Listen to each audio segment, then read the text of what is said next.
بسم الله الرحمن الرحيم. الحمد لله رب العالمين، والصلاة والسلام على أشرف الأنبياء والمرسلين نبينا محمد وعلى آله وصحبه أجمعين. أما بعد. Assalamu alaikum ve rahmetullahi ve berekatuhu. Hürmetlik ustazlar ve qarindoshlar, Allah subhanahu ve taala her birlerini dünyanın her qaysi joylarida xotirjam salomat qilsin. Allah subhanahu ve taala her birimizni oxirgi hayotimizgacha o'zi yaxshi ko'radigan, rozi bo'ladigan amallarni qilishga muyassar qilsin. Amin. Bugungi darsimiz Allohning do'stlarining, Allohning avliyolarining, Allah'ın yakın kişilerinin 10 türlük sıfatı doğrusunda sözlep ötümüz.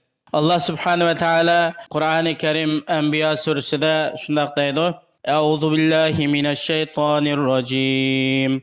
Bismillahirrahmanirrahim. İnnellezîne sebekat lehum minnel husnâ ulaike anhâ mub'adûn. La yesma'ûne hasîsehâ وهم فيما اشتهت أنفسهم خالدون لا يحزنهم الفزع الأكبر وتتلقاهم الملائكة هذا يومكم الذي كنتم توعدون يوم نطوي السماء كطي السجل للكتب كما بدأنا أول خلق نعيده وعدا علينا إنا كنا فاعلين ولقد كتبنا في الزبور من بعد الذكر أن الأرض يرثها عبادي الصالحون. Yuqorida tilovat qilingan oyatlarning qisqacha tarjimasi. Biz tarafdan berilgan baxt saodatga tegishli bo'lganlar, ya'ni taat ibodatga tavfiq berilib, to'g'ri yo'lda ibodat qilgan saodatmand bandalar do'zaxdan yiroq qilinadi. Ular do'zaxning shapsini anglamaydi. Ko'ngli tortgan nozik ne'matlar ichida mangu qoladi. Cho'ng qo'rqinch, ya'ni qiyomatning dahshati ularni qayg'uga solmaydi. Farishtalar Allah sizlarga va'da qilgan kun mushu deb ularni jannatning darvozalari oldida qarshi oladi. U kunda osmonni putukchi narsa yozilgan qog'ozni yo'gigandek yo'gaymiz. Mahluqotlarni dastlabda qandoq yaratgan bo'lsak, shu holatida asliga qaytaramiz. Bu biz ustimizga olgan va'da. Uni cho'qim ishga oshiramiz.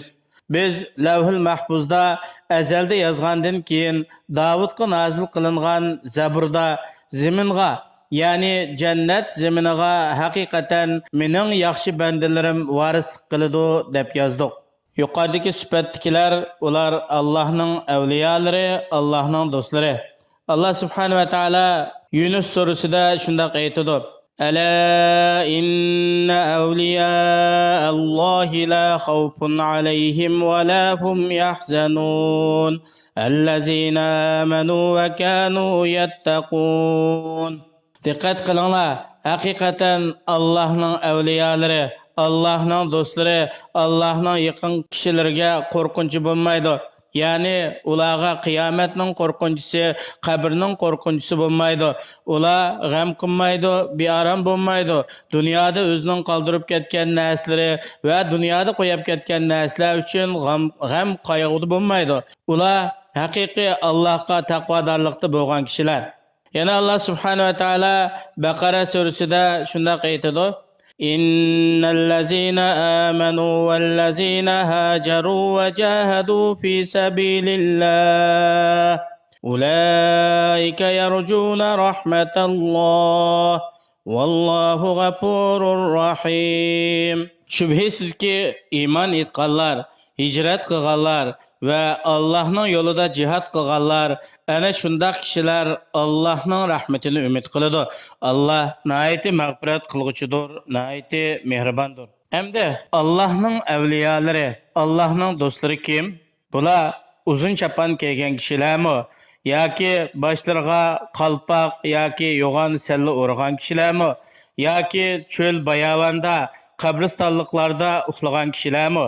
Allohning avliyolari, Allohning do'stlari zodi kimlar?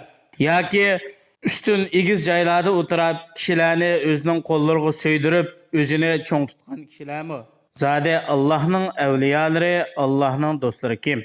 İnşallah bu savolga tövende javob berib o'tamiz. Allohning avliyolari, Allohning do'stlari, Allohning yaqin kishilari ular uchun umumiy jihatdan 10 turli sifat topilgan kishilar. Agar biz bu 10 turli sifatning har birini ayrim bayon qiladigan bo'lsak, har biridan birer yüz sifatlar topiladi. Ammo umumiy tarafdan tövende bayon qilinadigan 10 turli sifat topilgan kishilar, ular Allohning do'stlari, Allohning avliyolari, Allohning yaqin kishilari hisoblanadi. Allohning do'stlari uchun bo'lgan 10 sifatni har qanday odam o'zida topadi ekan, bu odam Allohga hamd sanolar etsin, Allohni maqtasin. Har qanday odam o'zida hamda bu sifatlarni topolmaydi ekan, bu kishi faqat o'ziga malomat qilsin, o'zining xatoliklarini tuzitib, bu sifatlarni o'zida mujassamlashtirishga tirishchanlik qilsin. Ularning birinchi sifati nima desa, ularning birinchi sifati har qanday bir ish qilsa Allah uchun ixlos bilan qilish. Bu to'g'rida Alloh subhanahu va taolo shunday deydi: "Va laqad uhiya ilayka va ilal ladzina min qablika la in ashrakta la yahbatanna 'amaluka va la takunanna minal khasirin. Balillaha fa'bud va kum minash shakirin." Oyatning qisqacha tarjimasi: sana va senden ilgirki peygamberlerge agar sen Allohga sherik keltirsang, sening ameling albatta bekor bo'lib ketadi. Sen albatta ziyon tortquchilardan bo'lib qolasan. Balki yolg'iz Allohga ibodat qilgin va shukr qiluvchilardan bo'lgin deb vahiy qilindi. Özünün qilgan ishlari, amallarini Allohning g'ayri uchun qilgan kishilarning holiga bay. Alloh subhanahu va taolo har birimizni qilgan amallarimizda riyokorlikdan, boshqalarga ko'z qilishdan bo'lib qilishdan Alloh saqlasin.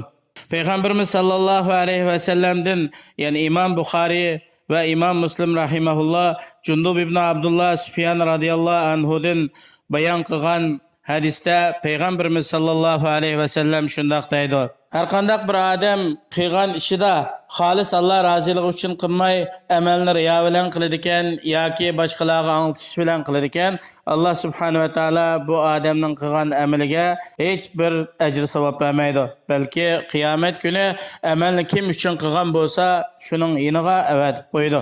Allohning yaqin kishilarining, ya'ni birinchi sifati bular o'zining qilgan amallari bilan Allohningki roziligini maqsad qiladi.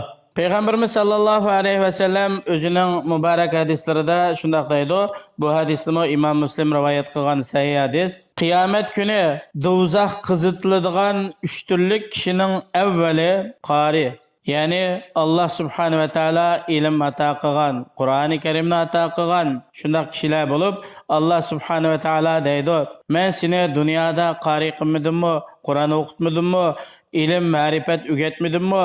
Bu to'g'rida sen nima amal qilding?" degan vaqtida bu odam deydi: "Ya Robbi, ey Robbim, men o'rgangan Qur'onni bilmagan kishilarga o'rgatdim, ilim o'rgatdim" deydi. Allah subhanahu ve taala: "Yolg'on aytding.